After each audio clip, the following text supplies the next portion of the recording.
الحمدللہ رب العالمین والصلاة والسلام علی سید المرسلین اما بعد فاعوذ باللہ من الشیطان الرجیم بسم اللہ الرحمن الرحیم قال اللہ تبارک و تعالی فی الکلام المجید والفرقان الحمید انما الصدقات للفقراء والمساکین والعاملین علیہا والمؤلفۃ قلوبہم وفی الرقاب والغارمین وفی سبیل اللہ وابن السبیل فریدۃ من اللہ واللہ علیم حکیم۔ آمنت باللہ صدق اللہ العظیم و صدق رسول النبی الامین الصلاۃ والسلام علیکہ یا رسول اللہ وعلی آلہ و صحابہ یا حبیب اللہ۔ جو جمعہ گزر چکا ہے اس پر میں نے ایک مسئلہ بیان کیا تھا اور اس میں نے عرض یہ کی تھی کہ مصارف زکوٰۃ جو ہیں یا مصارف صدقات واجبہ جو ہیں ان میں مدارس نہیں آتے، تو میں نے اس وقت یہ وضاحت کی تھی کہ مدارس جو ہیں وہ ڈائریکٹلی ان کو وہ آپ نہ زکوٰۃ دے سکتے ہیں، نہ عشر دے سکتے ہیں، نہ ان کو فطرہ دے سکتے ہیں، کیونکہ جو قرآن پاک میں اور جو حدیث مبارکہ میں جو مصارف زکوٰۃ یا صدقات واجبہ کے جو مصارف بیان ہوئے ہیں اس میں نے جو آیت آپ کے سامنے عرض کی ہے سورۃ توبہ کی، اس میں اللہ رب العزت نے ارشاد فرمایا کہ صدقات جو ہیں وہ صدقات سے مراد صدقات واجبہ ہیں۔ فرمایا کہ ان کے جو مصارف ہیں جن کو یہ زکوٰۃ دی جا سکتی ہے، جن کو صدقہ دیا جا سکتا ہے، جن کو عشر فطرانہ یا جو صدقات واجبہ ہیں وہ دیے جا سکتے ہیں، پہلے نمبر پہ فقراء ہیں، فقیر، اس کی بھی ایک تعریف ہے، مساکین ہیں، اور اس پہ عاملین، جو عاملین ہیں، عاملین ان کو کہتے ہیں جو زکوٰۃ وصول کرنے والے حکومت کی طرف سے لوگ ہوتے ہیں۔ مؤلفۃ القلوب یہ چوتھے نمبر پہ اس کو ذکر کیا ہے، اور اس کا معنی یہ ہے، اس کا مطلب جو علماء تفسیر نے بیان کیا ہے، فقہاء کرام نے کیا ہے، وہ یہ ہے کہ جو ایسے کافر لوگ کہ جن کو اگر مال دیا جائے، جن کو اگر پیسہ دیا جائے تو وہ اسلام کی طرف راغب ہو جائیں گے، تو ان کو بھی زکوٰۃ کے پیسے دیے جا سکتے ہیں۔ اور آگے جو ہے وفی الرقاب، فرمایا کہ غلام آزاد کروانے کے لیے بھی صدقہ دیا جا سکتا ہے، اور مقروض اگر کوئی قرض خواہ ہے، اتنا قرض دار ہے وہ کہ وہ اپنا قرض ادا نہیں کر سکتا، اس کے پاس پیسے نہیں ہیں، اپنے مطلب کوئی ایسے سورسز نہیں ہیں، تو اس کا قرض بھی جو ہے وہ زکوٰۃ کے پیسے سے، عشر کے پیسے سے وہ اس کو ادا کیا جا سکتا ہے۔ وفی سبیل اللہ، اللہ کے راستے میں جو لوگ چلتے ہیں، نیکی کے لیے جو لوگ نکلتے ہیں، تو اس میں تمام طرح کے لوگ آ جاتے ہیں۔ یہ بہت بڑی جو ہے نا مطلب ایک ٹرم ہے، ایک بہت بڑی جو ہے نا پالیسی اللہ تعالیٰ نے بیان فرمائی ہے۔ فرمایا کہ وفی سبیل اللہ، جو اللہ کے راستے میں نکلے، اس میں طالب علم بھی شامل ہیں۔ طالب علم میں وہ طالب علم جو زکوٰۃ کے مستحق ہیں وہ بھی اس میں شامل ہو جائیں گے۔ پھر آگے مسافر ہے، کچھ ایسا راہ چلتا مسافر آ گیا کہ جس کے پاس زیادہ راہ نہیں ہے، جس کے پاس خرچہ نہیں ہے، وہ اپنی منزل تک نہیں پہنچ سکتا، تو یہ 8 مصارف جو ہے وہ قرآن پاک میں ذکر ہوئے ہیں، اور انہی پر احادیث مبارکہ بھی آئی ہیں۔ تو اس میں مدرسے کا کہیں بھی ذکر نہیں ہے۔ ہم فقہاء کرام کے اقوال کو پڑھتے ہیں، ہم ائمہ کے اقوال کو پڑھتے ہیں، کسی نے بھی، میں نے اس پہ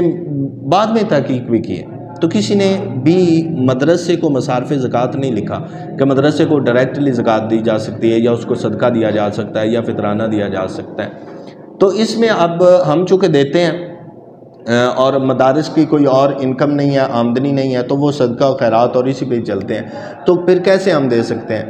اس پر کلام ہونا چاہیے، اس پر بات ہونی چاہیے، چاہے جائے کہ ہم صحیح مسئلہ جو شریعت کا ہے، جو دین کا ہے، ہم اس کو ڈسکس کریں۔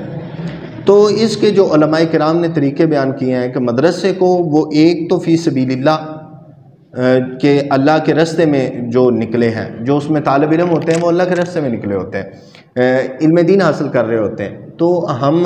اس لیے ان کو دیتے ہیں۔ اچھا، اب دینے کا جو طریقہ ہمارے ہاں رائج ہے، ہم جا کر وہاں پر جو قاری صاحب ہوتے ہیں، بڑے مدارس جو ہیں لائک دعوت اسلامی ہے، ادارۃ المصطفیٰ ہے، یا دیگر جماعت اسلامی ہے، یا اس طرح کے دیگر جتنے بڑے ادارے ہیں، ان کو ہم فنڈ کرتے ہیں، تو ان کا ایک طریقہ کار ہے، اگر تو وہ شریعت کے مطابق ہے تو ٹھیک ہے، جیسے دعوت اسلامی کا ہے، وہ شریعت کے مطابق اس پر ہیلا کرتے ہیں، پہلے کسی کو اس کا بناتے ہیں، کیونکہ زکوٰۃ میں یہ پہلی شرط ہے تملیک، ملکیت شرط ہے کہ آپ اگر کسی کو زکوٰۃ دے رہے ہیں تو آپ اس کو اس کا مالک بنا رہے ہیں۔ اگر آپ مالک نہیں بناتے تو آپ کی زکوٰۃ، صدقات واجبہ جتنے بھی ہیں وہ آپ کے ادا نہیں ہوتے۔ اس میں شرط علماء کرام نے یہ لکھی ہے، فقہاء کرام نے شرط قرار دیا ہے کہ تملیک۔ تو اب جب آپ مدرسے میں جا کے دے کے آتے ہیں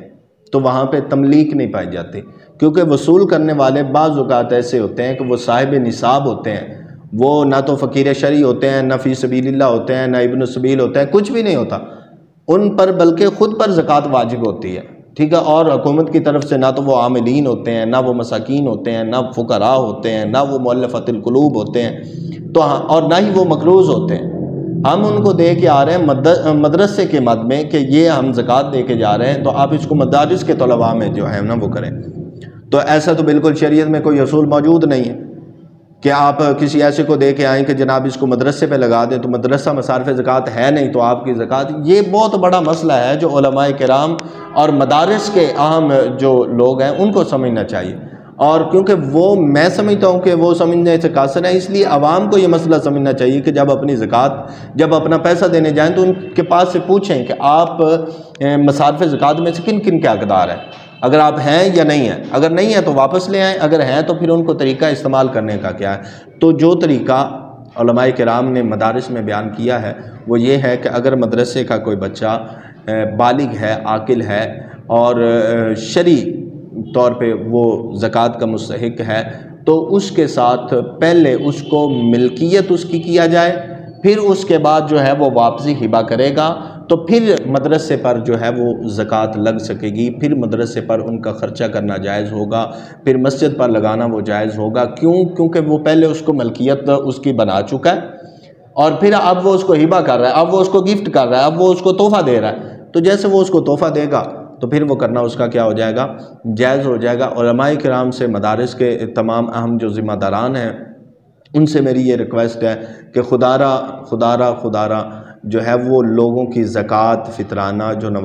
صدقات واجبہ ہیں ان کو خراب، اور اپنے ذمہ جو ہے نا، پھر یہ مسئلہ بہت عام ہے کہ اگر کسی نے آپ کو زکوٰۃ دی ہے اور آپ نے وہ صحیح اس کا مصرف وہاں پہ حق ادا نہیں کیا تو آپ پر ضمان ہے، آپ وہ اپنے جیب سے ادا کرنے کا آپ کو حق ہے، آپ پر واجب ہے کہ آپ اس کو اپنی جیب سے ادا کریں گے۔ تو اگر ہم نے نہ کیا تو کسی کا صدقہ، کسی کے خیرات، کسی کا، تو وہ کہاں تک پہنچے گا۔ اس لیے ہمیں یہ ضرورت اس امر کی ہے کہ مسئلے کو سمجھیں، نہ کہ مسئلے کو، میں علماء کرام سے معذرت کے ساتھ عرض کرتا ہوں کہ اس چیز کو سمجھیں۔ مجھ پہ بہت زیادہ باتیں ہوئیں، کالز بھی آئیں اور مسئلہ دوبارہ سے پوچھا گیا، تو میں نے کہا یہ ضروری ہے کہ اس بات کی وضاحت کر دی جائے، اس مسئلے کو بالتفصیل بیان کر دیا جائے۔ اللہ پاک سے دعا ہے کہ اللہ تعالی ہمیں سمجھنے کی توفیق عطا فرمائے، آمین۔